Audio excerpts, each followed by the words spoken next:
everyone, and welcome to my freak show. American Horror Story Delegate has intrigued audiences with its blend of horror, mystery, and supernatural elements. Now, among its enigmatic characters lies Dr. Hill, a mysterious, seemingly ageless fertility doctor who plays a significant role in the lives of Dex and Anna Harding. Now, this video will devolve into the theory that Dr. Hill is Dex Harding's father. And this theory is from the brilliant mind of Debbie Ebby, so please show her some love in the comments. Now first, I must review Dr. Hill himself. Dr. Andrew Hill is a wealthy fertility doctor at the Riverside Fertility Clinic. He has treated many women, and from flashbacks, we know Dr. Hill isn't a morally good character. And he also has some kind of a supernatural side to him. From 1985 to 2023, Dr. Hill remains unchanged.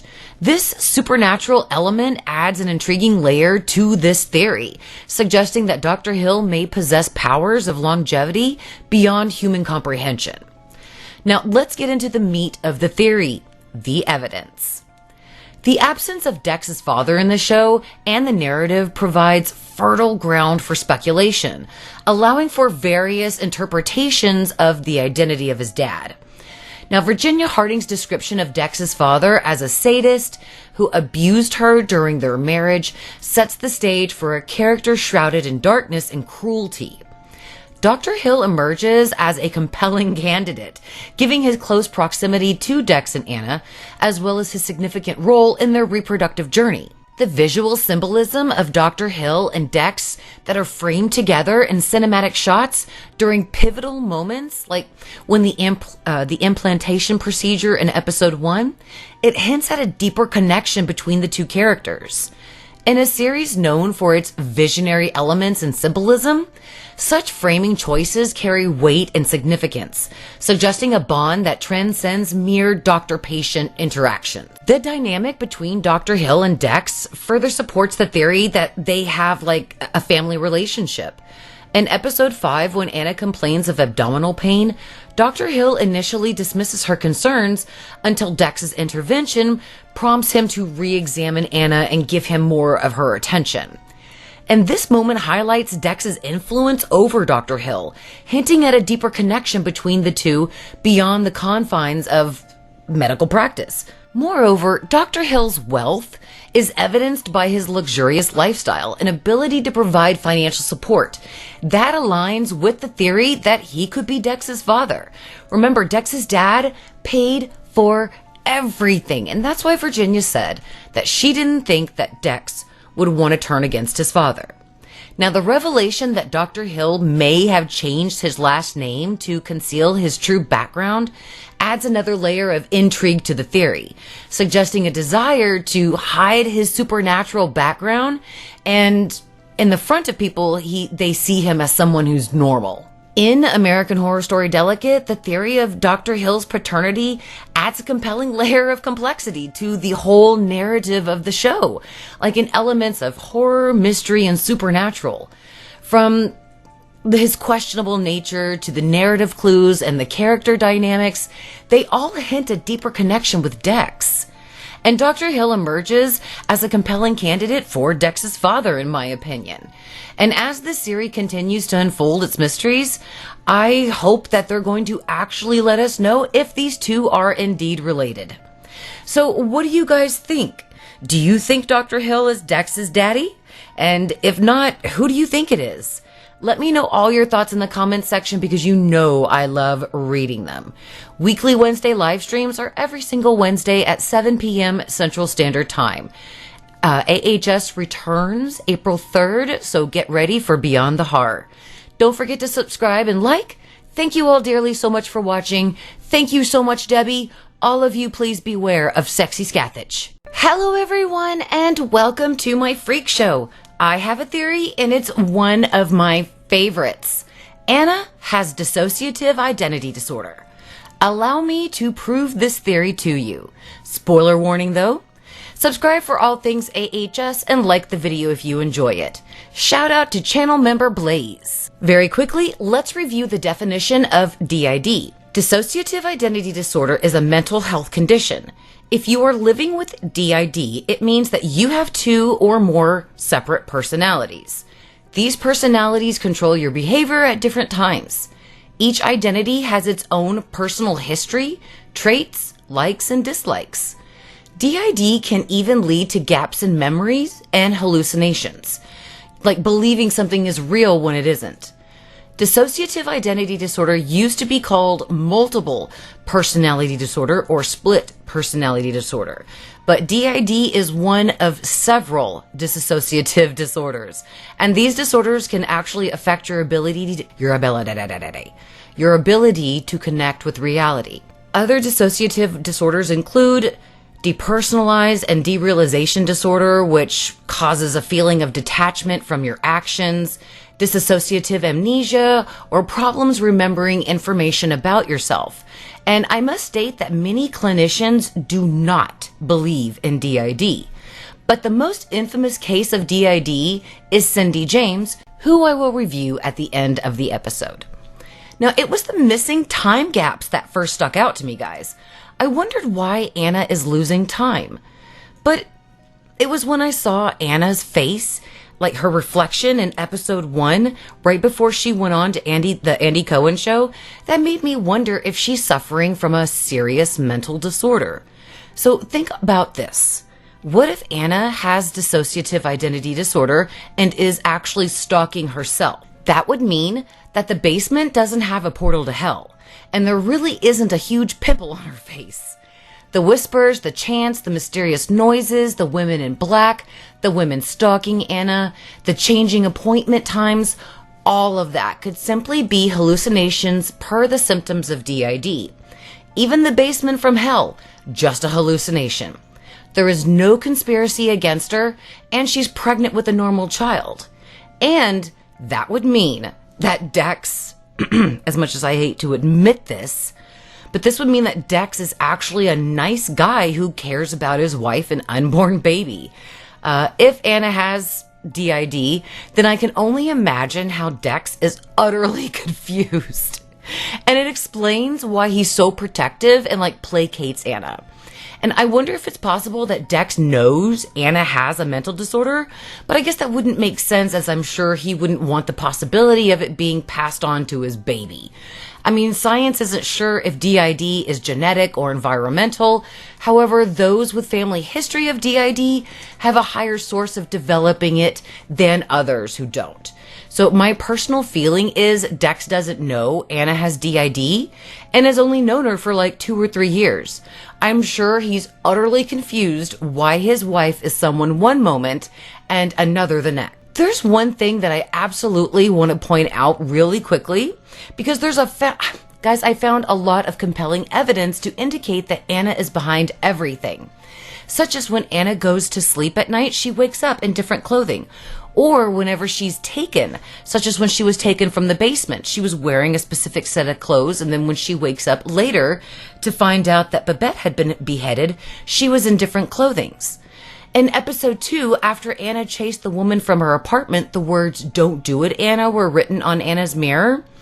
Now, we all saw the lipstick on Anna's hands, but what I failed to notice was this was evidence that Anna was the one who wrote the words on the mirror.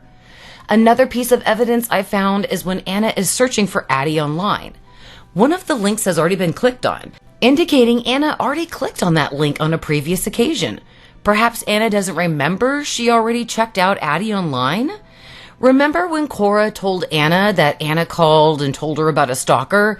I went back and checked, and Anna never told Cora anything? And then remember when Dex told Anna that he was there when Cora told them about Miss Preacher and being harmless? Again, I went back to check and he wasn't there. But if Anna really has DID, then it would make sense that, of course, those conversations did happen, but her reality is mixed up from the mental illness. Same thing with Sonia and her green shoes. This would absolutely explain everything. Now, very quickly, guys, depending on what you believe, this would mean that Anna is a real-life Cindy James. Cindy James was born in 1944. Her father was an English teacher, her mother was a homemaker, and Cindy graduated college and became a pediatric nurse in Canada. She was married to Roy Makepeace, 19 years her senior, in 1966. They had a tumultuous relationship and separated in June of 1982. Then, in September of 1982, is when Cindy first reported a prowler. Phone calls of violent natures, break-ins, all of that was just the beginning. Now, of course, her ex-husband Roy was suspected. However, he denied all involvement. And Cindy soon became the victim of violent attacks and mysterious fires. The police were starting to believe at one point that Cindy was just making the whole thing up. But Cindy moved twice to avoid the stalker. None of it worked, and the incidents continued. Once a fire was even set in her basement, and a man actually saw another person outside of Cindy's house. In fact, there were multiple times that witnesses came forward to say that they saw someone outside of Cindy's house, but the police completely ignored it. Though they did have Cindy mentally evaluated, the clinician suggested that Cindy had DID, dissociative identity disorder. On May 25, 1989, Cindy picked up her paycheck from work and deposited it at the bank at 8 p.m. She wasn't seen after that, so friends reported her missing. The police found her car in a shopping mall parking lot with blood on the car, but no Cindy. On June 8th, a worker found Cindy's body in the backyard of an abandoned house. She was tied up with rope, a black nylon stocking was tied around her neck, and tox reports indicated she overdosed on diazepam and morphine. And the police believe that Cindy tied herself up, shot herself with morphine, and died. Police love that theory. Now, Cindy's family thinks it was murder, and Cindy reported over 100 incidents. Now, guys, if she did have DID, that means she systematically tortured herself for 7 years and over 100 incidents. Now, my personal belief is Cindy was a victim of stalking. There is 2 people in her life with motive and opportunity, Cindy's best friend and her ex-husband. And this is just my belief. I'm not accusing anyone of harming her, but my gut feeling is Cindy was mentally ill. Someone knew it and took advantage of her mental illness to enact some kind of revenge. Let me know what you guys think about Cindy James in the comments, but I mean, wouldn't this all be so sad if everything was just in Anna's mind? If this was the way that the show is going, I hope it ends with Anna discovering that she's been stalking herself and it crushes her mentally, causing a massive breakdown. Because there are real people suffering from DID and other true mental health horrors. So Anna's story can help people relate to others who are suffering from mental health problems and those around them who are helping them deal with it too. It would certainly demonstrate the devastating effects mental health has on a person. I mean, to experience this season through the eyes of a woman with DID is something that hasn't been done before. And this scenario is a true American horror story. Plus, Anna wouldn't be the only one with this type of storyline. It would absolutely align with AHS NYC. We all thought Big Daddy was real, even me, but he was a metaphor for the AIDS virus and crisis. So in this sense, the witches, the stalker, the strange occurrences, everything is just a metaphor for mental crisis. So, what do you guys think of this theory? Let me know all of your thoughts in the comments because you know I love reading them. Weekly Wednesday live streams are every single Wednesday at 7 p.m. and new theory videos are, of course, every Thursday. Make sure you subscribe if you want more, like if you enjoyed the video. Thank you all so much for watching, and of course, beware of beware of Sexy Scathitch. Hello everyone and welcome to my freak show. Today's theory is a special theory from channel member Blaze. Thanks for all your support and allowing me to present your theory, Blaze, and I hope you guys enjoy it because this theory is one of my favorites. Now let's explore the return of Michael Langdon to American Horror Story Delegate. Firstly, let's recap Michael Langdon and his importance to the show. Michael Langdon was born to Vivian Harmon and the ghost of Tate Langdon in the first season of AHS Murder House. Michael has a twin, however, the twin baby died right after birth. Michael's grandmother, Constance Langdon, took him after Vivian died in childbirth and Ben was murdered in the house. She raised Michael after telling the police that Violet ran off with the baby after their parents died. Now, Michael grew fast in Vivian's womb and after he was born. Now, his idea of showing love to Constance was killing animals and giving them to Constance.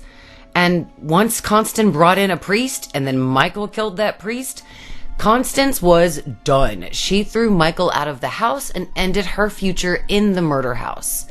Thus, Michael spiraled out of control into the whiny little Antichrist wiener that we remember. To move into my theory, we must review AHS lore for the Antichrist. Now, Vivian is the only person pregnant with the Antichrist whose pregnancy is actually shown on the show. We don't get to see Emily's pregnancy, only the outcome. And her child was an Antichrist. Vivian unknowingly hooked up with a ghost, and Emily and Timothy had something special in their DNA. So the specifics of the circumstances of like how, who, what, when, where, why is just never revealed to us. So I have to base my research for this theory solely on these two pregnancies. However, we can throw Emily out of the theory video because we only see what happens to her after her baby's born. We never see her pregnancy. So in this theory video, I will only use Vivian as a reference. By now, I'm sure you all know how this relates to AHS Delegate. I speculate Anna is pregnant with not just any Antichrist baby, but with Michael Langdon himself.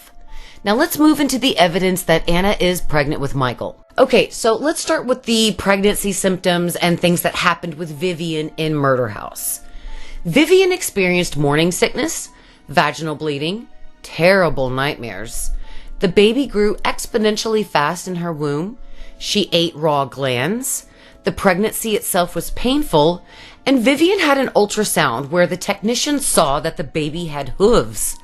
And then a second ultrasound revealed that the baby was perfectly fine. Vivian was gaslighted by her husband, her daughter, and all of the ghosts in the house, making her doubt her own sanity. And ultimately, Vivian's birth was painful and killed her. So let's move into Anna's pregnancy. She has experienced morning sickness, vaginal bleeding, terrible nightmares. The baby is growing exponentially fast in her womb. She consumed a dead raccoon, and she is having a very painful pregnancy. One ultrasound indicated the baby is gone, and then another ultrasound revealed that the baby is there and healthy. Anna is being gaslit by her husband and friends, making her doubt her own sanity. Now that you can see literally the comparisons, I'm sure you can see nearly everything in Vivian's pregnancy and the birth of the Antichrist mirrors Anna's pregnancy journey in AHS Delegate. Now, I speculate Anna and Dex, their DNA was flagged when they submitted their blood work to the fertility clinic. As per Apocalypse, Anna and Dex have the right DNA to create an Antichrist. But with the advancement in fertility and science, they can specifically create Michael Langdon, birthing him alive once again. I mean, I'm sure Satan and his homies can resurrect his son. They seem powerful enough for that. And Michael was murdered in 2015, meaning that it would take them about 8 years to get it right, and that sounds about right. But I don't think that this is a bad thing. If Michael Langdon actually returns, so does Cody Ferd. And I think that will absolutely sell me on the Antichrist returning. I don't know about you guys, but that's a return I am absolutely willing to consider. Nobody else. But Cody Fern as Michael Langdon, maybe actually getting him right this time, I'll take that. I would love that. In conclusion, all evidence points to Anna being pregnant with Michael Langdon. Now, what do you guys think of this theory? Do you think the man himself will return this season? Let me know all of your thoughts in the comments because you know how much I love reading them. Weekly Wednesday live streams are every single Wednesday at 7 p.m. and new theory videos are every single Thursday. Subscribe. Thank you all so much for watching and beware of sexy Scathach turning your man into a tearjerker. I want to theorized the dark ending AHS Delegate might provide us for the season finale.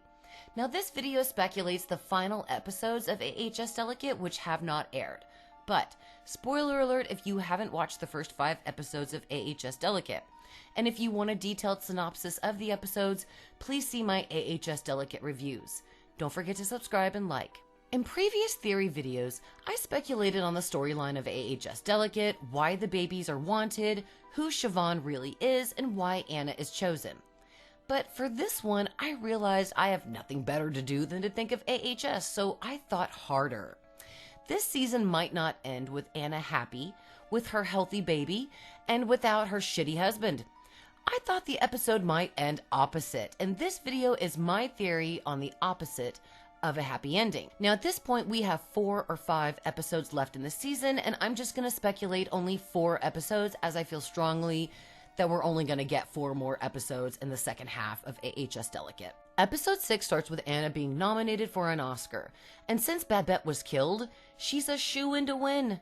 And Dex is a proud, happy father-to-be. Everything seems fine on the surface with them, but underneath, all of that is coming with the price. Anna has more hallucination, their relationship of their marriage is way more stressed, Anna is appearing more crazy to outsiders, and the red mark is massive on Anna's face. And Anna is getting scared that she's not pregnant with a typical baby. Dr. Hill, Sonia, Dex, Siobhan, all of them work together to make her feel that, quote, it's okay because you're pregnant. You know, like making Anna place doubt on her own sanity to a critical breaking point. I think in episode 6, Babette's death will eat away mentally at Anna. She feels bad because she's benefiting career-wise from Babette's death. Of course, Dex thinks she's being ridiculous as usual and leaves Anna alone at the house. After Dex leaves, Miss Preacher and Virginia will come talk to Anna. They want to warn her of the bad witch cult that is already present in her life as ordinary people. Virginia says that Anna is pregnant with the Antichrist. And this seems preposterous to Anna. She refuses to consider it, and she even kicks them out of the house. But afterwards, Anna goes to good old Google to search about witches. And in the pictures, she sees a picture of Sonia dated from the 1800s, and Nurse Ivy dated from more recent times. More research shows that there's good witches and bad witches. And that also goes with the fact that Miss Preacher was talking about there being a secret satanic witch cabal running Tinseltown. Anna learns of witch marks, rituals, sacrifice, and is absolutely overwhelmed with all of this information. And the seeds that Miss Preacher and Virginia planted in Anna's mind have started to grow quickly. Anna's hallucinations have become more violent, and the time lapses are becoming longer. Maybe there is a satanic cult, and she is carrying the Antichrist. Anna's starting to wonder maybe they're right, and what is she to do? Episode 7. Anna will discover Dex is having an affair with Cora, the receptionist at the Riverside Fertility Clinic where they receive the fertility treatments by Dr. Hill. Anna will tell Dex to leave the house, and he's going to refuse, saying she shouldn't be alone while pregnant. Anna will call Siobhan and tell her to come over so Dex will leave. Now, like a good friend, Siobhan says, yep, I'm coming right over, Anna, don't worry. The mark on Anna's face is at the same size, but it's more completely noticeable, looking like a nipple rather than a skin blemish. Dex calls Cora to tell her that their secret is out, and this is when Anna overhears him and forces Dex to leave the house right then and there. Their shouting brings the attention of Nicolette and Kamal. They come in and they ask what's going on, and Anna insists that Kamal escort Dex out of the house and off the property and make sure that he leaves. Dex refuses to go, but Nicolette assures Dex that she will stay to make sure that Anna's okay until Siobhan arrives. So he reluctantly agrees to leave, and Kamal escorts Dex out of the house. Nicolette asks Anna what's wrong and what's going on, but Anna doesn't want to confess her secrets to a stranger, so Anna stays quiet. But when Siobhan arrives, Nicolette insists on staying the night so Anna won't be alone just in case Siobhan can't stay. She says she'll be quiet, she'll stay in the guest house or another room, whatever. So that way Anna and Siobhan can be together. They'll agree. Now Anna and Siobhan will talk, and she'll let her know Dex had an affair. I'm so angry. I can't believe this. And Anna will get mega angry. You know, the shock, the anger, the realization of Dex's affair will push Anna's body physically to go into labor. And Siobhan says, okay, I'm going to call the hospital, but the timing of the contractions and the amount of pain makes Siobhan say, oh no, it's too late for the hospital. The baby's coming now. Episode 8. Siobhan takes Anna to the bedroom while Nicolette offers her assistance. We'll get more blah blah blahs before we get to the meat of the episode. Siobhan will explain to Anna that she is part of a bad witch cult. She befriended Anna because she and Dex have the DNA that they needed. They made Anna famous, and lastly got Anna to make a pact with the devil unknowingly. She explains that Sonia is Addie's twin sister, her evil twin sister, and Sonia is part of their bad witch/satanic cult, and Addie was part of the good witch cult before she died. And since Sonia looks exactly like her twin sister, the cult gave her a mission to bring Dex back into their fold and for Sonia to befriend Anna. Anna asks why all of this, and Siobhan reveals that Anna is carrying their perfect Antichrist baby, that Anna and Dex, something in their DNA was flagged at their first IVF doctor, and that they have the perfect DNA to give their cult the perfect Antichrist baby. Now, Siobhan starts getting excited because the Oscars are being announced right now as Anna is in labor and trying to push. Now, Nicolette is helping, and she tells Siobhan to please go get some towels and some hot water. And while she's gone, Nicolette explains to Anna that she is part of the Good Witch cult. Addie was also part of them, and she was a good friend to Nicolette before she was killed. She explains Miss Preacher, Nurse Ivy, all of them tried to prevent the black magic spells by placing the dolls around Anna while she was pregnant. And the night that Anna went into the basement of the miscarriage, she was impregnated by the devil, and she confirms Anna is carrying their Antichrist baby and must kill it as soon as it's born. Now, this makes Anna scared as fuck, but there is no time for her to process the information because Siobhan is back and she is excited as hell, literally, for the birth of this baby. They watch Anna win the Oscar for Best Actress as Anna pushes the baby. Episode 9, the season finale.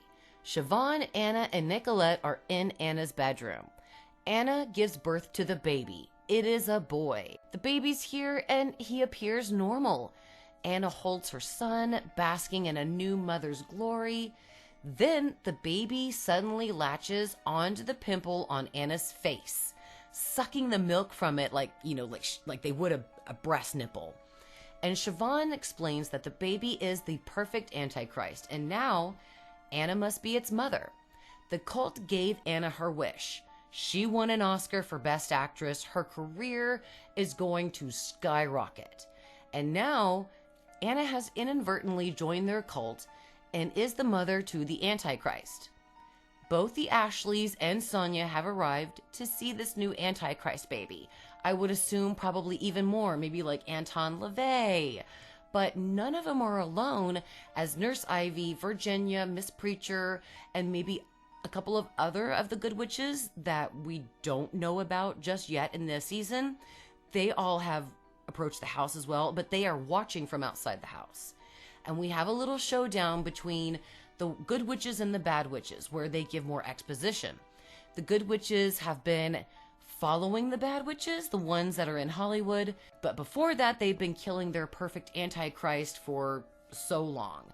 And now they won't let them have their new perfect Antichrist baby. The bad witches egg them on and say, hey, try to stop us from taking, our perfect baby. There's a cool bad witch versus good witch magical battle. Couple of witches die, and Siobhan and her bad witches are more powerful and have the lead. And that's when somebody's asking Anna to join them. And much like Anakin Skywalker, when he interrupted the battle between Senator Palpatine and Mace Windu, Anna picks sides and chooses the bad witches. She says she's not going to kill her own baby. She loves it no matter what, even if it's the Antichrist. Then the skies darken, the ground shakes, the wind howls, and the lights go out. Beneath their feet, wood floors crack and break apart. Everyone from the Good Witch cult move back. Everyone that's still alive, they try to get out of the way, but they don't get far when the floor under their feet give away and they fall into the fire that has now formed underground. And their screams echo as they're engulfed in flames and burned alive. Siobhan, Ashley, Sonia, all of the people in the Bad Witch cult fall to their knees as the devil rises from the fire below.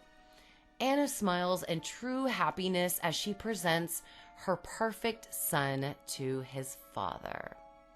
And the season ends with Anna entering Cora's apartment, where she and Dex are getting busy rocking the Casbah, and Anna is holding the baby and in perfect diamond formation with the Bad Witch cult behind her.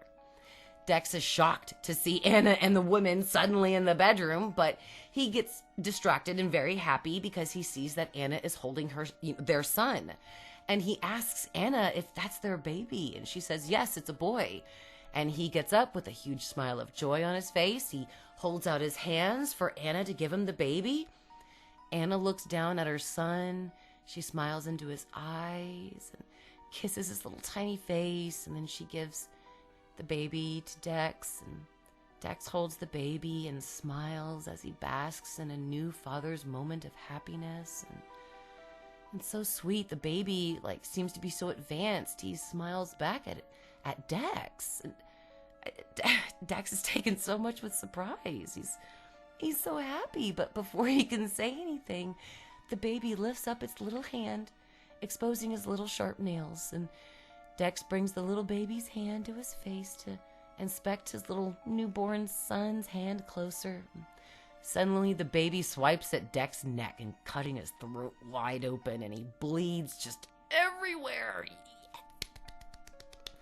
And the baby giggles as Dex's blood pours all over this little devil. And of course, Anna will step in quickly to take the baby before Dex falls dead to the ground. And Cora is in the back, screaming her head off as the witches are watching all of the blood leave Dex's body and just look at the life leave his corpse on the ground, as his corpse is on the ground. And then the witches, they turn their gaze to Cora. The end. Now, guys, maybe this is too hopeful for a dark season. Maybe this is too much. Maybe I need a new hobby. But I enjoyed working on this theory. I loved allowing my brain to walk on the wild, dark side of the Force and letting it go wild with ideas. Do you enjoy the everyone lived happily ever after story ending, or do you enjoy the opposite of a happy ending? Now, again, I made a previous theory video where Anna is the innocent victim, but this one is where Anna is not so innocent. Picture this. It's the year before the events of AHS Delegate. Anna and Dex are newlyweds. They started trying to get pregnant right away. It didn't go well. They took a financial hit, and the stress of not getting pregnant placed stress on the marriage. Every month that goes by, Anna is becoming more desperate to be a mom. But her career as an actress has started to shine. It's time to take her place in the spotlight.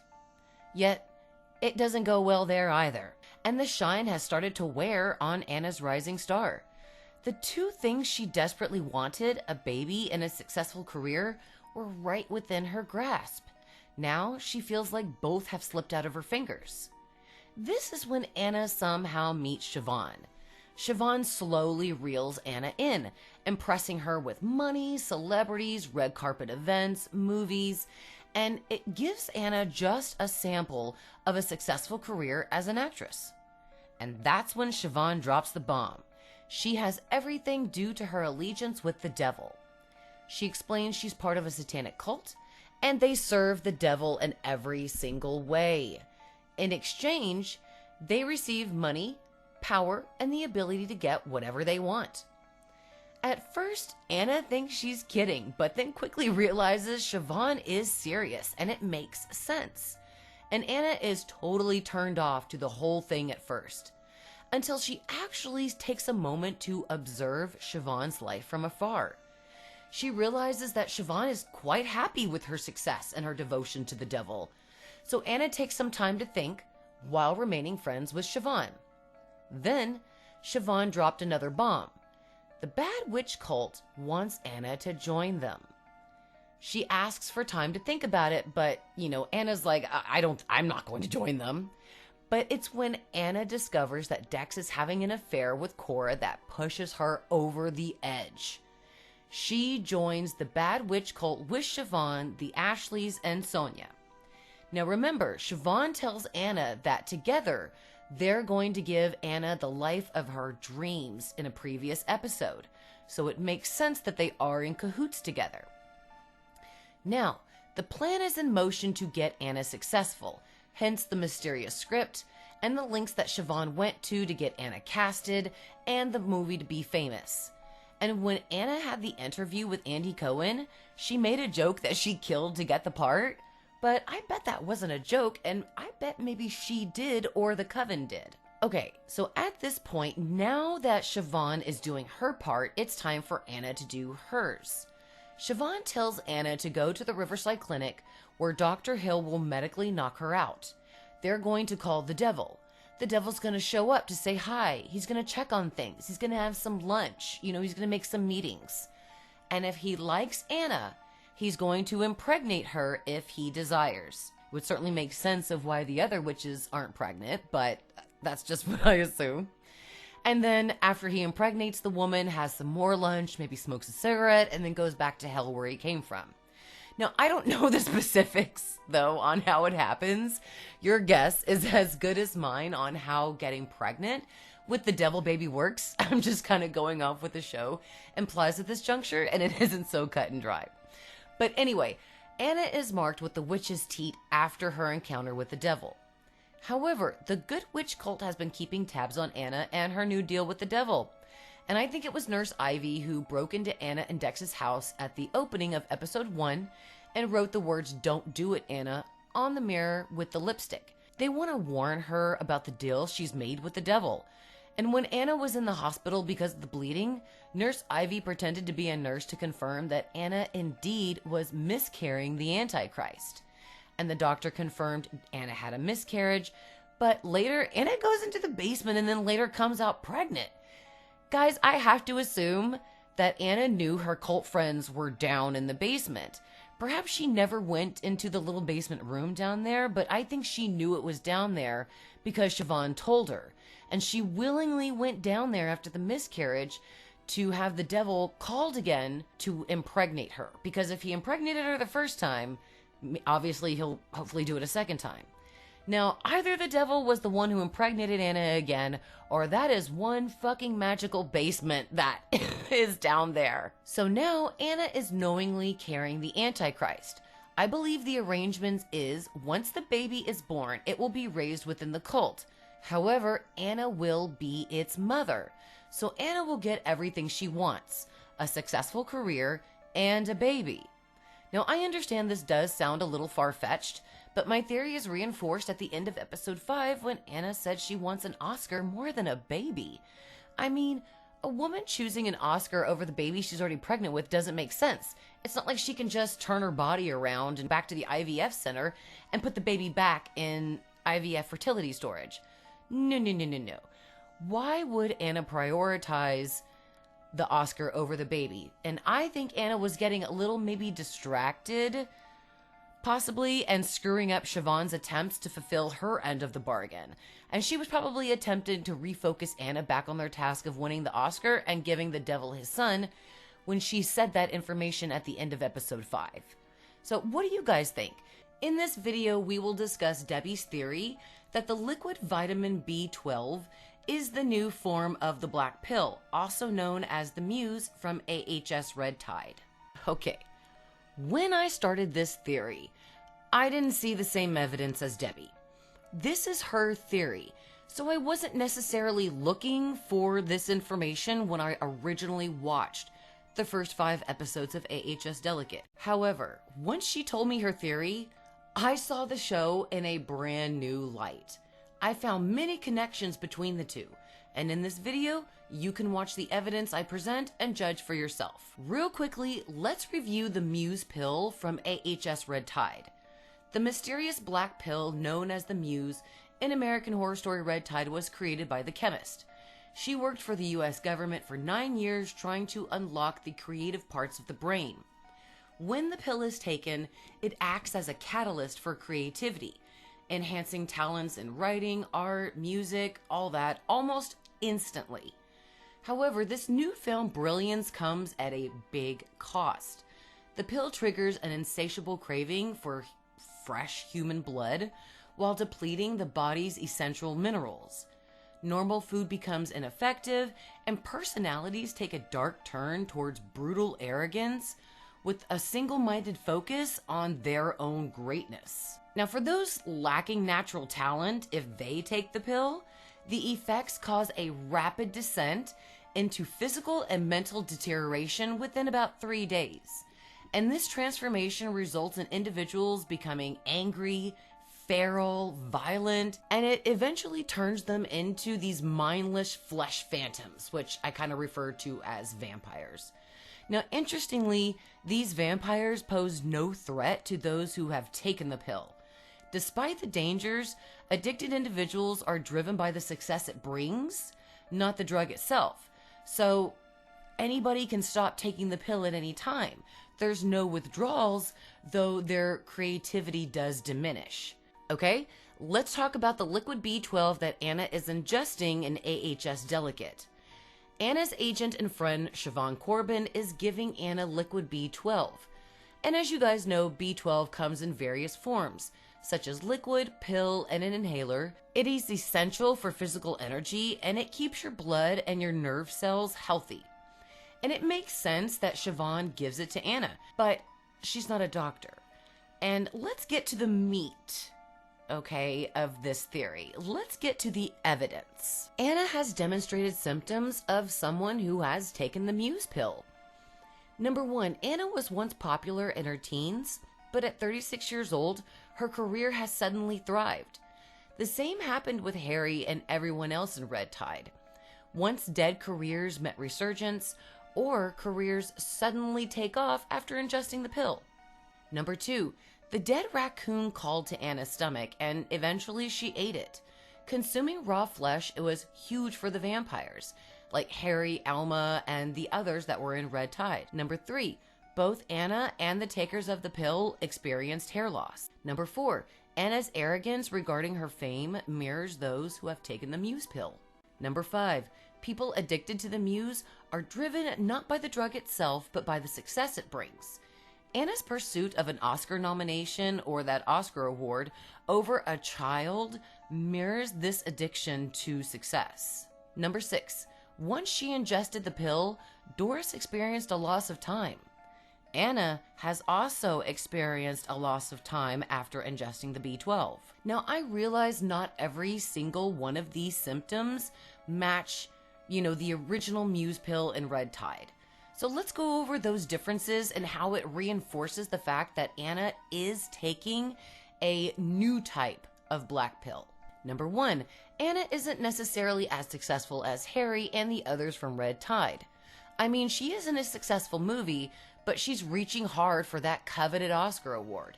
If she took the pill, wouldn't she be a shoo-in to win?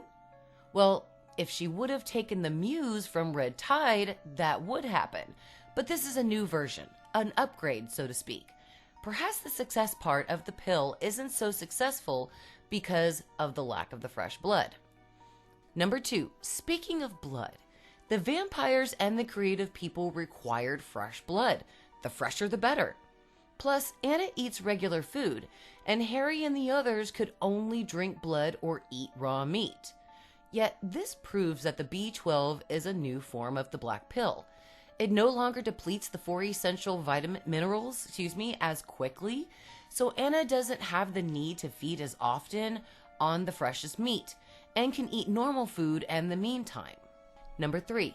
Yes, Anna is losing her hair, but nothing like Doris or the other bald vampires.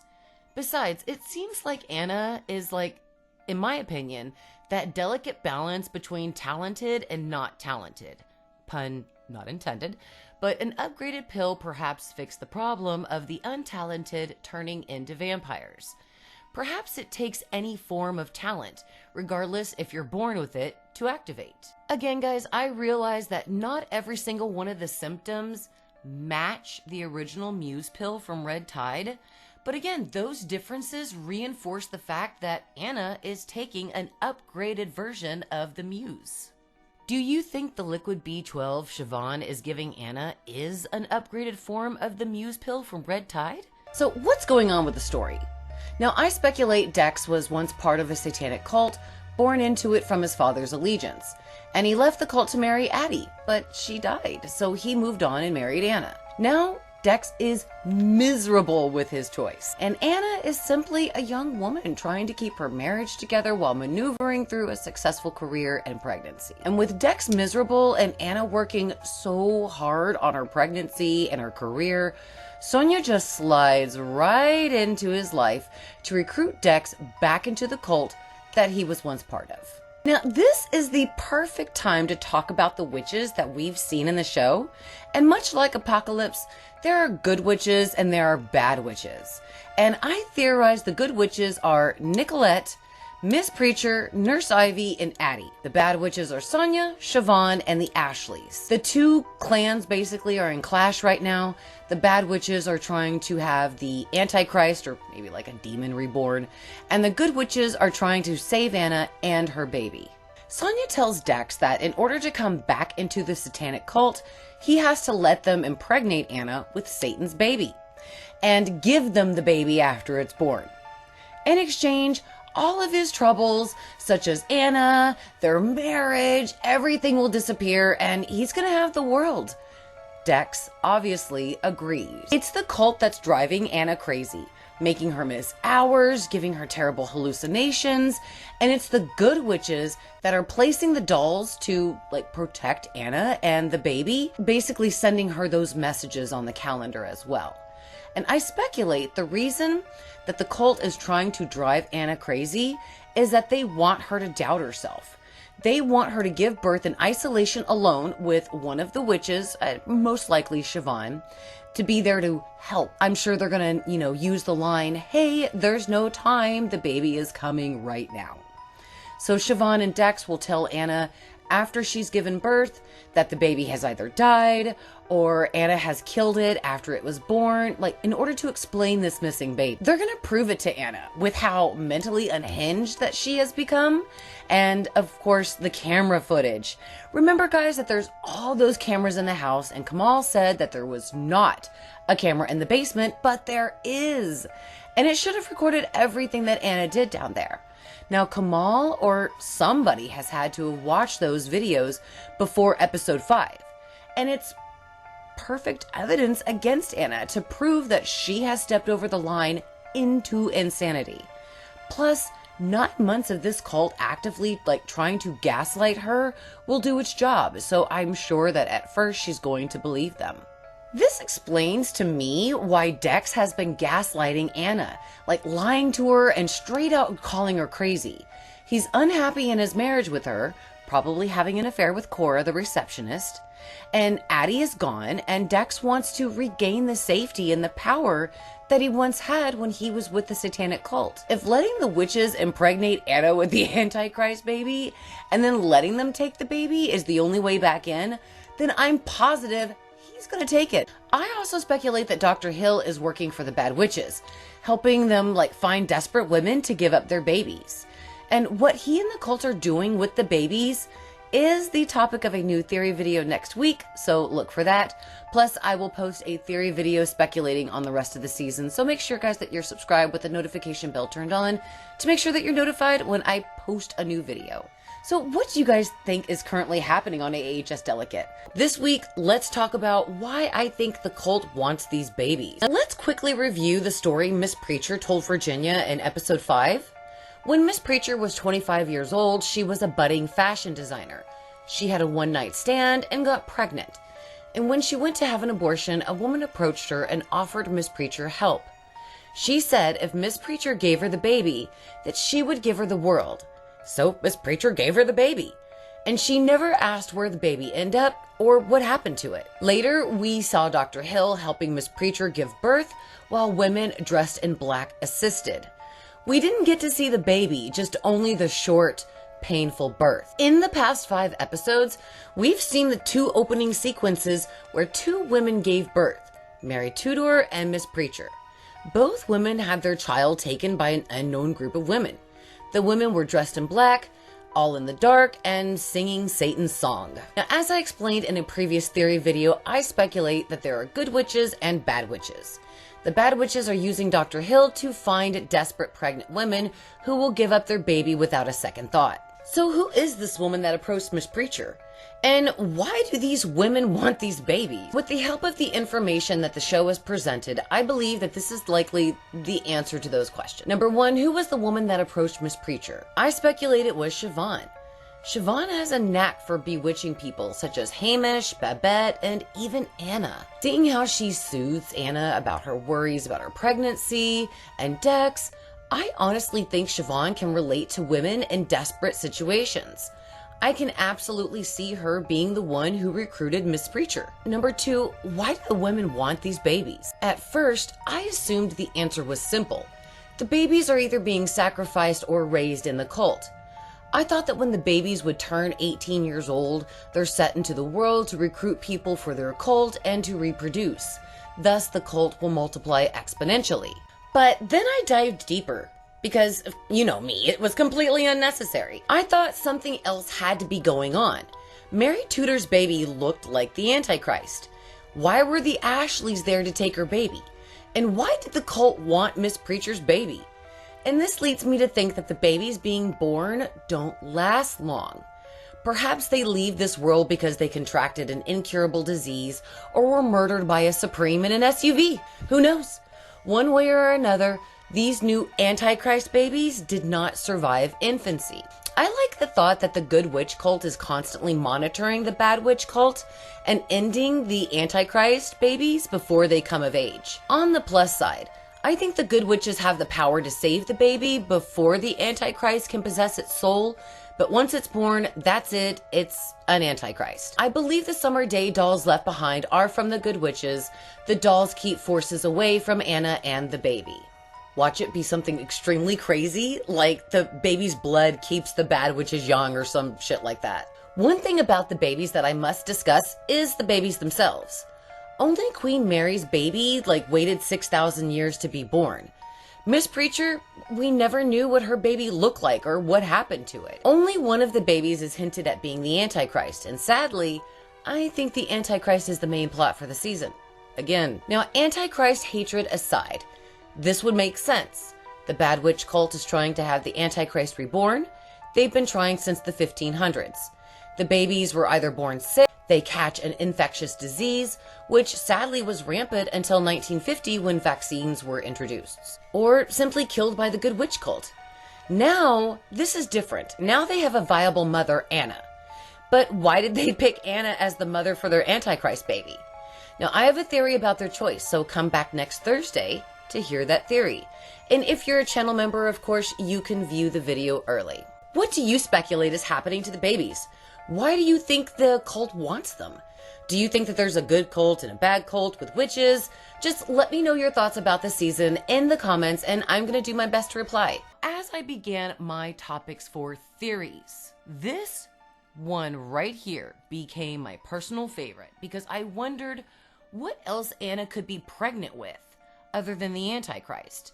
Maybe some kind of demon, some kind of monster, something that has to be about 6,000 years old, like it was mentioned in a previous episode when the Ashleys took Mary Tudor's baby and said that the baby had been waiting 6,000 years to be born. Then it hit me. Anna's pregnancy and everything surrounding it reminded me of the monstrous creations of H.P. Lovecraft. and I theorize that Anna's unborn child might not be the Antichrist, but some sort of Lovecraftian monster. From her gross eating habits and hallucinations to the mysterious antlered chicks that are in black, the influence of Satan and like that mark on her face, I have evidence that supports my theory of a Lovecraftian horror gestating within Anna, like that face hugger from Alien. Now, for those of you who are not familiar, from 1890 to 1937, H.P. Lovecraft was a writer of the weird and strange science fiction stories. He created iconic monsters such as Cthulhu, and I have referred to him in a couple of previous theory videos. I love Mr. Lovecraft's work, and I also love Stuart Gordon for making a lot of movies based on Lovecraft's writing. If you think you might like Lovecraft's work, please check out his writing everywhere, even on YouTube, where YouTubers have taken his work and transformed it into audio and visual form. I highly recommend, guys, that you check this out. So let's begin with the evidence. All right, Anna is eating the dead raccoon and blindly consuming food. Started the theory wheels turning in my brain at that point. Every pregnant woman has strange cravings. But Anna's choice to eat the dead raccoon added like this macabre element to it, showing an appetite beyond the normal realm. Lovecraft's tales often feature otherworldly entities with strange and disturbing diets, and Anna's craving for disgusting things aligns with the Lovecraftian theme of monsters refusing like an ordinary diet. Yet, I don't know, the duality in Anna's cravings, giving us both the gross and regular food, does serve as, a compelling clue. The horrors that Lovecraft is known for, they have insatiable and unpredictable appetites. So Anna's conflicting desires mirror the chaotic and unpredictable nature of Lovecraft's creations, showcasing like a struggle within her as the Lovecraftian baby gestates and craves for substance. Now, the presence of the black antlered chicks that are stalking Anna does echo the shadows that are everywhere in Lovecraft's stories. His tales are filled with unknown entities lurking in the darkness, manipulating human lives like puppets for nefarious purposes. And these chicks in black absolutely embody this Lovecraftian malevolence. Their motives a complete mystery and contribute to the growing horror that is surrounding Anna. I must admit that the involvement of Satan in Anna's story will make it hard to convince you that she's pregnant with a monster. But Lovecraft often explored malevolent cosmic forces that manipulated humans, and the presence of Satan does align with that theme of an otherworldly malevolence. The intertwining of demonic forces amplifies the Lovecraftian horror that's lurking just slightly right below the storyline. What really drives this theory home for me is Anna's physical transformation via the mark on her face that expands each day. Now, at this point, in episode 5, when it ended, it looks almost like a bullseye. I did speculate that it is a witch's teat, and I do feel strongly to that still, but that pimple does bear a striking resemblance to Lovecraft's descriptions of monsters undergoing grotesque metamorphoses. His creatures defy biological norms, evolving in ways beyond what is normal comprehension. Anna's growing mark represents the manifestation of some kind of Lovecraftian monster growing within her stomach. And beneath the main storyline, the recurrent themes of spiders is symbolic with Lovecraft stories. He often used arachnids as symbols of cosmic terror, and the presence of spider in Anna's story reinforces the theory of a Lovecraftian monster. The subtle yet potent undercurrent of spiders weaves a web of horror connecting Anna's pregnancy to the monstrous legacy of Lovecraft. And the crucial aspect of the story involves those around Anna attempting to convince her that her instincts are wrong. The gaslighting narrative is a reflective of Lovecraftian horror, where protagonists often face disbelief and skepticism from society as they grapple with what is real. And gaslighting adds to a layer of psychological horror, aligning with Lovecraft's exploration of the fragility of the human mind, in the face of cosmic terror. And as we unravel the layers of Anna's pregnancy in AHS Delicate, the evidence points to Anna possibly carrying a Lovecraftian monster. From her unusual cravings and the hallucinations to the stalkers, the influence of Satan, the growing mark on her face, each element contributes to the narrative that echoes Lovecraft. The underlying theme of spiders also serves as some kind of symbolic bridge to Lovecraft's monstrous creations, leaving Anna in this nightmarish dream. And the gaslighting she endures is evidence to the disbelief faced by the protagonists in Lovecraft stories as they confront what they can't comprehend. Now, I'm not trying to toot my own horn here, guys, but I think I did a great job molding this theory to serve my own narrative. Now, what do you guys think of this theory? Could Anna be pregnant with some kind of Lovecraftian monster? And wouldn't it be so metal if they did this instead of the tired old Antichrist storyline? Drop your theories in the comments because I can't wait to read what you guys have to say. Hello everyone and welcome to my freak show. I have a theory and it's one of my favorites. Anna has dissociative identity disorder. Allow me to prove this theory to you. Spoiler warning though. Subscribe for all things AHS and like the video if you enjoy it. Shout out to channel member Blaze. Very quickly, let's review the definition of DID. Dissociative identity disorder is a mental health condition. If you are living with DID, it means that you have two or more separate personalities. These personalities control your behavior at different times. Each identity has its own personal history, traits, likes, and dislikes. DID can even lead to gaps in memories and hallucinations, like believing something is real when it isn't. Dissociative identity disorder used to be called multiple personality disorder or split personality disorder, but DID is one of several dissociative disorders, and these disorders can actually affect your ability to connect with reality. Other dissociative disorders include depersonalized and derealization disorder, which causes a feeling of detachment from your actions, dissociative amnesia, or problems remembering information about yourself.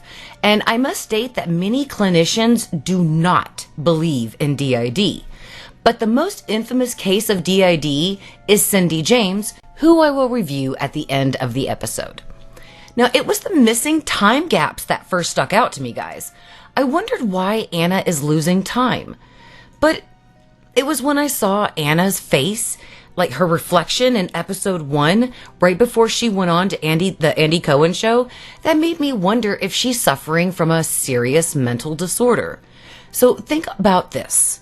What if Anna has dissociative identity disorder and is actually stalking herself? That would mean that the basement doesn't have a portal to hell, and there really isn't a huge pimple on her face. The whispers, the chants, the mysterious noises, the women in black, the women stalking Anna, the changing appointment times, all of that could simply be hallucinations per the symptoms of DID. Even the basement from hell, just a hallucination. There is no conspiracy against her, and she's pregnant with a normal child. And that would mean that Dex, as much as I hate to admit this, but this would mean that Dex is actually a nice guy who cares about his wife and unborn baby. If Anna has DID, then I can only imagine how Dex is utterly confused. And it explains why he's so protective and placates Anna. And I wonder if it's possible that Dex knows Anna has a mental disorder, but I guess that wouldn't make sense, as I'm sure he wouldn't want the possibility of it being passed on to his baby. I mean, science isn't sure if DID is genetic or environmental. However, those with family history of DID have a higher source of developing it than others who don't. So my personal feeling is Dex doesn't know Anna has DID and has only known her for 2 or 3 years. I'm sure he's utterly confused why his wife is someone one moment and another the next. There's one thing that I absolutely want to point out really quickly, because there's guys, I found a lot of compelling evidence to indicate that Anna is behind everything. Such as when Anna goes to sleep at night, she wakes up in different clothing. or whenever she's taken, such as when she was taken from the basement. She was wearing a specific set of clothes, and then when she wakes up later to find out that Babette had been beheaded, she was in different clothings. In episode 2, after Anna chased the woman from her apartment, the words, "Don't do it, Anna," were written on Anna's mirror. Now, we all saw the lipstick on Anna's hands, but what I failed to notice was this was evidence that Anna was the one who wrote the words on the mirror. Another piece of evidence I found is when Anna is searching for Addie online. One of the links has already been clicked on, indicating Anna already clicked on that link on a previous occasion. Perhaps Anna doesn't remember she already checked out Addie online? Remember when Cora told Anna that Anna called and told her about a stalker? I went back and checked, and Anna never told Cora anything? And then remember when Dex told Anna that he was there when Cora told them about Miss Preacher and being harmless? Again, I went back to check and he wasn't there. But if Anna really has DID, then it would make sense that, of course, those conversations did happen, but her reality is mixed up from the mental illness. Same thing with Sonia and her green shoes. This would absolutely explain everything. Now, very quickly, guys, depending on what you believe, this would mean that Anna is a real-life Cindy James. Cindy James was born in 1944. Her father was an English teacher, her mother was a homemaker, and Cindy graduated college and became a pediatric nurse in Canada. She was married to Roy Makepeace, 19 years her senior, in 1966. They had a tumultuous relationship and separated in June of 1982. Then, in September of 1982, is when Cindy first reported a prowler. Phone calls of violent natures, break-ins, all of that was just the beginning. Now, of course, her ex-husband Roy was suspected. However, he denied all involvement. And Cindy soon became the victim of violent attacks and mysterious fires. The police were starting to believe at one point that Cindy was just making the whole thing up. But Cindy moved twice to avoid the stalker. None of it worked, and the incidents continued. Once a fire was even set in her basement, and a man actually saw another person outside of Cindy's house. In fact, there were multiple times that witnesses came forward to say that they saw someone outside of Cindy's house, but the police completely ignored it. Though they did have Cindy mentally evaluated, the clinician suggested that Cindy had DID, dissociative identity disorder. On May 25, 1989, Cindy picked up her paycheck from work and deposited it at the bank at 8 p.m. She wasn't seen after that, so friends reported her missing. The police found her car in a shopping mall parking lot with blood on the car, but no Cindy. On June 8th, a worker found Cindy's body in the backyard of an abandoned house. She was tied up with rope, a black nylon stocking was tied around her neck, and tox reports indicated she overdosed on diazepam and morphine. And the police believe that Cindy tied herself up, shot herself with morphine, and died. Police love that theory. Now, Cindy's family thinks it was murder, and Cindy reported over 100 incidents. Now, guys, if she did have DID, that means she systematically tortured herself for 7 years and over 100 incidents. Now, my personal belief is Cindy was a victim of stalking. There is 2 people in her life with motive and opportunity, Cindy's best friend and her ex-husband. And this is just my belief. I'm not accusing anyone of harming her, but my gut feeling is Cindy was mentally ill, someone knew it, and took advantage of her mental illness to enact some kind of revenge. Let me know what you guys think about Cindy James in the comments, but I mean, wouldn't this all be so sad if everything was just in Anna's mind? If this was the way that the show is going, I hope it ends with Anna discovering that she's been stalking herself and it crushes her mentally, causing a massive breakdown. Because there are real people suffering from DID and other true mental health horrors. So Anna's story can help people relate to others who are suffering from mental health problems and those around them who are helping them deal with it too. It would certainly demonstrate the devastating effects mental health has on a person. I mean, to experience this season through the eyes of a woman with DID is something that hasn't been done before. And this scenario is a true American Horror Story. Plus, Anna wouldn't be the only one with this type of storyline. It would absolutely align with AHS NYC. We all thought Big Daddy was real, even me, but he was a metaphor for the AIDS virus and crisis. So in this sense, the witches, the stalker, the strange occurrences, everything is just a metaphor for mental crisis. So, what do you guys think of this theory?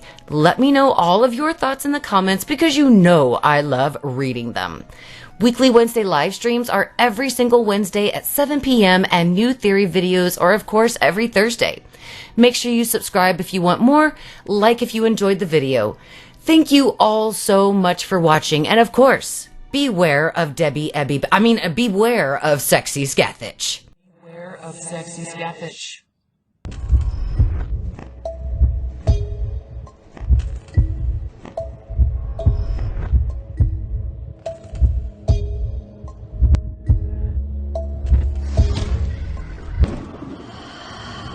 This week, let's explore the mysterious world of Siobhan Walsh. I've spent many days speculating over Siobhan. Who is she? What does she gain by being Anna's bestie and making her famous? Is she a witch? Does she want her baby? What the hell am I doing with my life? Anyway, I think Siobhan is a witch for the bad cult, and I theorized this about her past. Siobhan was a young woman living before the 1900s. She probably had an abusive husband. The family didn't have money and lived in a cold, broken shack. Siobhan finds out she's pregnant and feels that she can't provide for the baby and doesn't want it to be born into an abusive home. And at that time, abortion was rare and beyond expensive, so it's out of the question. She's got to have the baby. And as her pregnancy progresses, she becomes even more desperate. Her problems are solved when one of the Ashleys offers to take Siobhan's baby in exchange for money and power, which Siobhan accepts. Siobhan gives birth and gives the baby to Ashley, but to explain the missing baby, she tells her husband that the baby has died, and this triggers his abusive side. In a rage, he hurts Siobhan until he thinks he's ended her life. But backup comes in the form of witches and cold, bloody revenge. The witches come to retrieve Siobhan, but not before she viciously kills her husband. Now currently, Dr. Hill finds desperate women, and it's Siobhan's job to recruit those women into giving up their babies for their dreams. And I speculate it was Siobhan that approached Miss Preacher for her baby. Let's quickly talk about how Anna is involved in Siobhan's plans. If my theory is correct, the satanic cult can't seem to get the Antichrist baby right. So they need someone better than your average desperate pregnant woman. They need someone with special lineage. I think Siobhan targeted Anna after she and Dex submitted their DNA to their first IVF doctor. The tests flagged Anna and Dex. It notified the cult, and then the cult had the first doctor transfer Anna and Dex to Dr. Hill. Much like Emily and Timothy, there's something in Anna and Dex's blood that makes them perfect candidates to create an Antichrist. The first phase of Siobhan's plan was befriending Anna and discovering what it would take to make her want to give up the baby, which is winning an Oscar. Phase 2 is turning Anna into a famous actress. Siobhan found somebody that had a script that had depth to it, murdered the writer, manipulated a director to cast Anna, and enchanted the movie with magic to make it successful. Phase 3 is getting Anna pregnant with Dex's baby. And I think this phase hit a snag when Anna had the miscarriage.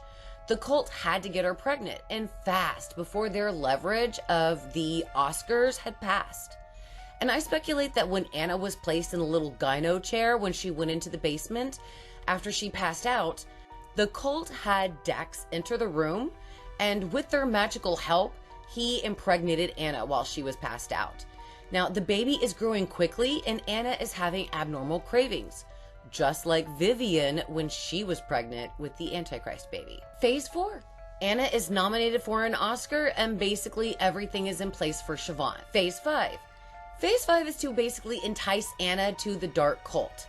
And I suggest that Siobhan is purposely making Anna's life hell to make her desperate to win that Oscar. I also think Siobhan agreed to represent Babette as this way to dig at Anna, lighting that fire of desperation under Anna's butt. And phase 5 starts when Siobhan asked Anna if she wanted an Oscar more than a baby in episode 5, and Anna said yes. Knowing this, Siobhan began removing the obstacles in Anna's way of a win, and it started with Babette being killed at the end of episode 5. Phase 6 is Anna gives her baby to the Bad Witch cult and wins the coveted Oscar award. I think the final episodes will show Anna's life becoming much easier and then giving birth, but I don't think this will be a happy ending for Anna. I speculate the ending will be much darker than the Dora storyline, and that's pretty damn dark. I'm ending Theory Month with a bang with my speculation on the dark ending of AHS Delicate, so make sure that you subscribe. Lastly, I question what Siobhan gets if this is successful and the Antichrist baby lives to maturity and takes on the world. I think the answer is that she wants a seat right beside the Antichrist, like helping him destroy the world. Siobhan is one cruel bitch, and it makes sense that she sees the world in reverse. And that kind of temperament is exactly what the Antichrist wants in a right-hand chick. Who do you think Siobhan is? Do you think she's a witch? Do you think she's part of a cult? Do you think she wants Anna's baby? What's her ulterior motive? Let's discuss my newest theory. Anna has a witch teat on her face. Now, on to the theory that has been haunting my dreams since episode 2. At the beginning of the episode, Anna had this little red spot on her face. Have you all noticed that little red pimple on, I think it's the bottom left side of her face, right under her lip, on her chin? I first wondered, there's no way that they let Emma Roberts slide through makeup with a pimple on her face. Absolutely not. That can't be a makeup glitch. That has to be on purpose. In episode 3, it was still there, and as a matter of fact, it's getting bigger. So I want you guys to buckle up, because I've got a theory that what is on Anna's face is what's known as the witch's teat. Now, for those of you who are unfamiliar, a witch's teat is a raised bump that is found on a witch's body. It's wart-like, looks like a pimple, kind of like a nipple, and it's often said to be left after an encounter with Satan, similar to like a witch mark, but with the slight difference. And the dot on Anna's face has been growing bigger and bigger with each passing episode. By the end of episode 5, it looks almost like a bullseye. So how do I know that it's a witch's teat and not just a simple witch mark? Haha, simple. The mark typically appears after a pact with the devil. But Anna's dot appeared right after she was impregnated at the IVF clinic in episode 1. My speculation is that Anna was marked by the devil during the IVF procedure. When she went there, Dr. Hill knocked her out, and the witches basically called up Satan. He came up and he's like, hey, how's it going? Everybody all right? Let's have some lunch. Let's have some meetings. Let's call the department heads together. He checked out Anna. He realized, oh yeah, she would be great to carry my Antichrist. He impregnated her, dismissed the department heads, maybe had a cigarette afterwards, and then went back to hell. And that's how she got the mark on her face. And the dot emerged after Satan got her pregnant, and it's been growing ever since. And here's the kicker, guys. She's been applying creams and everything like that on it, and the pimple is still not going away. Okay, now brace yourselves right here, because this is where things get a little gross. Because I believe this teat on Anna's face is meant to feed the baby once it's born, to feed the devil when he arrives, and perhaps a familiar if she, gets one afterwards. I know, it's a lot of people sucking on one face, but I can't help but hope that the show takes this route. It's so twisted and disgusting. It's giving AHS story milkmaids. As Anna approaches her due date, I predict the teat, which is, resembling a big pimple, will grow even larger like a nipple. And trust me, I'd rather not have witnessed Emma Roberts on the toilet in episode 1, but I would give anything to see her with a titty on her face. AHS has surprised us before, y'all. I wouldn't put it past them to explore this wonderful possibility. Would you like to see a big titty on Emma Roberts' face? Because I would like to see a big titty on Emma Roberts' face. Now, I'm not finished with Anna. I also feel strongly that she might have joined the cult before episode 1. And I have episodes to back up this theory, and we will explore it in another upcoming theory video. And come on, guys, I want to know all of your thoughts on this Anna's mysterious teats. Drop your theories, your comments, everything in the comment section because I can't wait to read them. Don't forget, AHS Weekly Wednesday live streams are back, so you can join me for live chats and all things about AHS. Thank you all for watching. Thank you for supporting the channel and me. I love you all dearly. And as usual, beware of sexy scathage. Hello everyone and welcome to my freak show. As you know, I've made many theories about AHS Delegate, but this one has to be one of my favorites.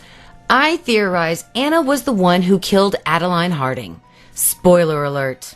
Now subscribe for more content, and huge shout out to channel member Blaze. Look out for someone named Blaze. Let's begin by establishing the known facts. The show informs us that Dex's first wife, Adeline, also known as Addie, passed away before he met Anna. Their marriage was brief. They didn't have children because Dex said it wasn't in the cards. The cause of Addie's death is a kitchen fire, and Addie was 30 when she died and was an award-winning vegan chef. The cause of the fire was due to faulty wiring. However, the building was up to code, so it is a great big mystery. A big reveal in episode 5 was that Addie was once part of the Witches in Black, but left them for Dex. Even though Addie is dead, they are still coming after Dex as punishment for taking Addie from them. Side note, guys, Addie worked for Hestia Restaurant, and episode 7 is titled Ave Hestia, and I already have a theory video on that, so hopefully I can get that one done. Now, fast forward to the present day in the show where Anna and Dex have been married for 2 years. Okay, in previous speculations, I proposed that Anna joined the cult after marrying Dex in exchange for a baby and an Oscar. But for the sake of this theory, let's just assume that Anna joined the cult before meeting Dex.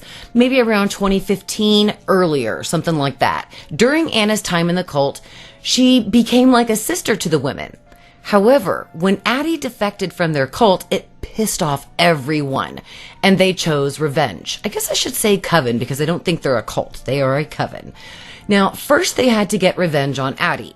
So Anna and the coven used their powers to start a fire at the restaurant that ultimately killed Addie.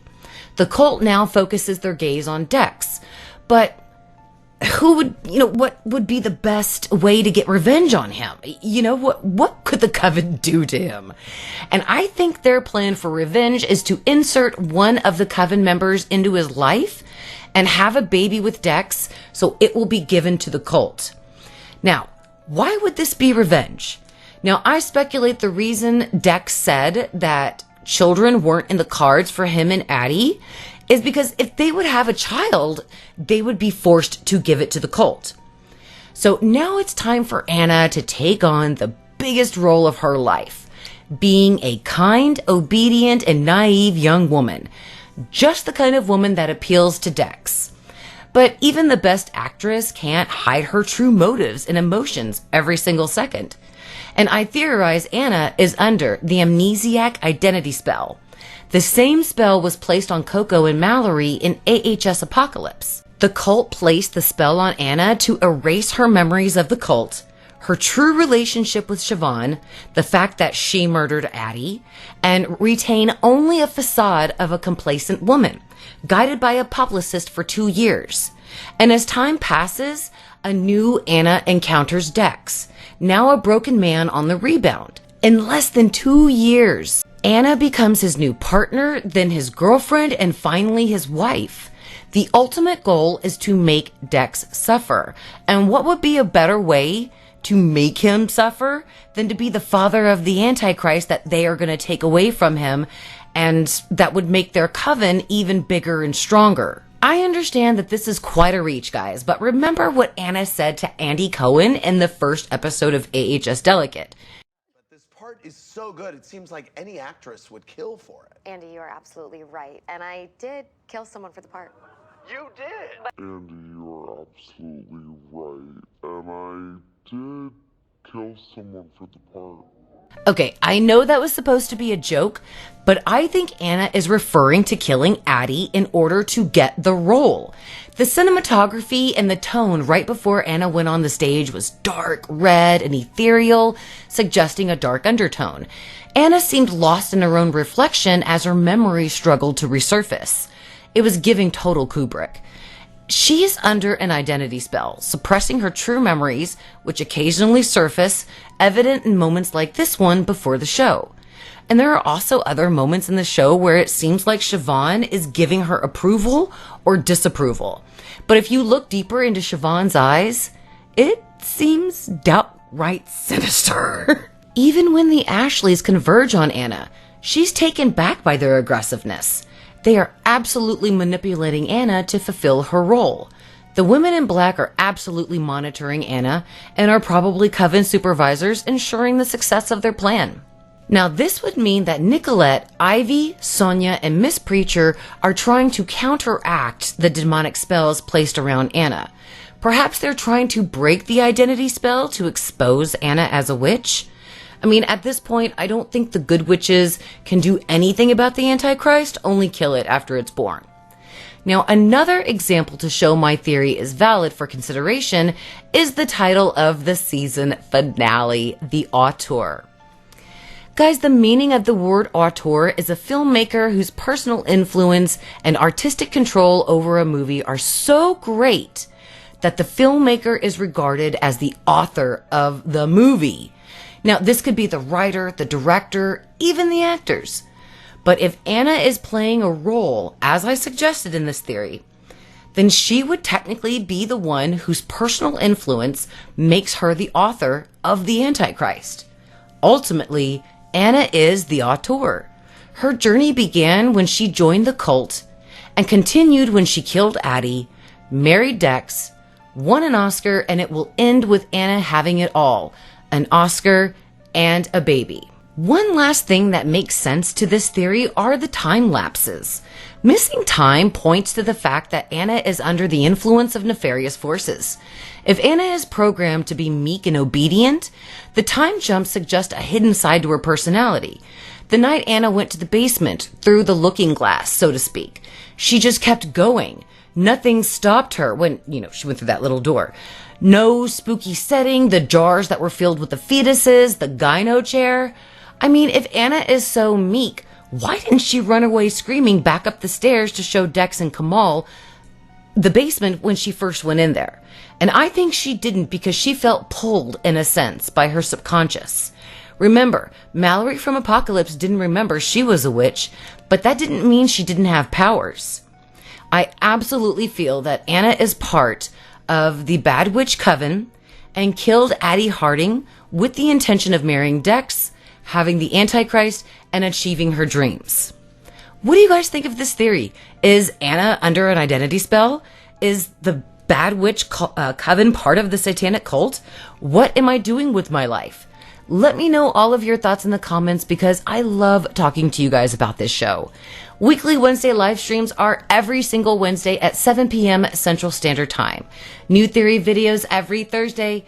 Thank you all so much for watching. Like and subscribe or else Sexy Scathach will find your man and turn him into a tearjerker.